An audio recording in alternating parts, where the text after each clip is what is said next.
Sometimes when you're playing backgammon, you are forced to leave a man uncovered. So in this scenario, I'm the white checkers. I've had to leave this checker uncovered. What that means is if my opponent rolls and they land on me, I will be hit. So I'm going to explain hitting and entering.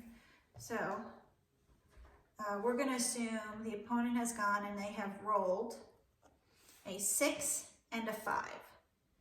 The first thing they're going to look at is, are there any uncovered men and can I get them? So in this case, unfortunately, my opponent can get me. So my opponent would move 1, 2, 3, 4, 5, 6.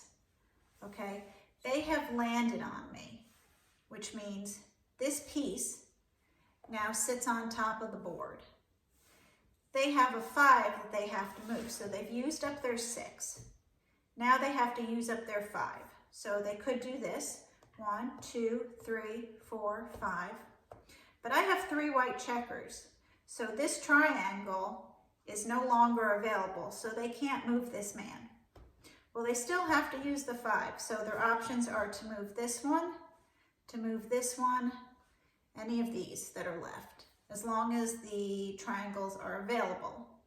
So ideally, he would move this one. So 1, 2, 3, 4, 5. This is really your best bet because what happens is this man is now covered and they're not left open. So now it's my turn and I'm gonna roll. In order to re-enter the game, I now have to go back to the home quadrant, which was right here. So even though my man was captured here, you have to start back at the beginning. So I'm gonna roll, okay? Luckily, I did not roll 6. So I can come in, this counts for 1, 2, 3, 4, and 5. So I can come in on the 2, and that would take care of this, or I can choose to come in on the 5. As long as you have an open triangle available, you can decide which of the 2 you want to take. So in this case, I'm going to come in on the 2. Now that I've entered, I have to use my 5. So I don't want to leave any more of my men open. So my best bet in this case, looking around the board, is probably to move this one. 1, 2, 3, 4, 5. And this would be my best bet because I currently have 2 other checkers on the triangle. Now I know I've left this checker open, but there's not much risk of my opponent landing on me because this is really the beginning quadrant for me, and this is the black's final home quadrant. So what happens is if, let's just say,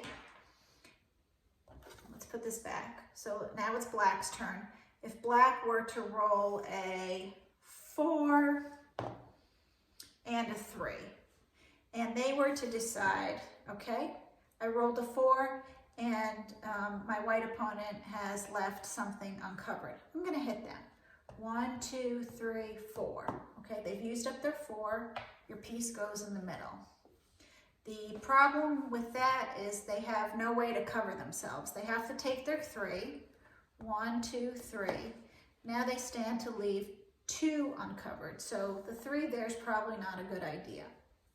Now what they could do is this. 1, 2, 3, and cover themselves up. That would be an option. But the problem for them is if they decide to hit me, is that now it's my turn. If I roll a 2 and a 6, I have to come back in. So I am now coming back in. I've rolled a 2. I cannot come in on the 6 because they have multiple pieces here. So I'm blocked out from using the 6. But I can come in on the 2. So I'm gonna come in on the 2. My piece goes back to my beginning quadrant. But this piece now has to start from the beginning. And you can only enter if there's an available slot. Now, if you've been hit, you have to enter before you can start playing. So, let me give you an example. So, now it's the black checker's turn. Black checker has rolled a 6 and a 4. Okay, this is black checker's home quadrant. I have men that have blocked those 2 spots. So there are checkers in the 6 spot and the 4 spot. This checker cannot enter here, and the checker cannot enter here.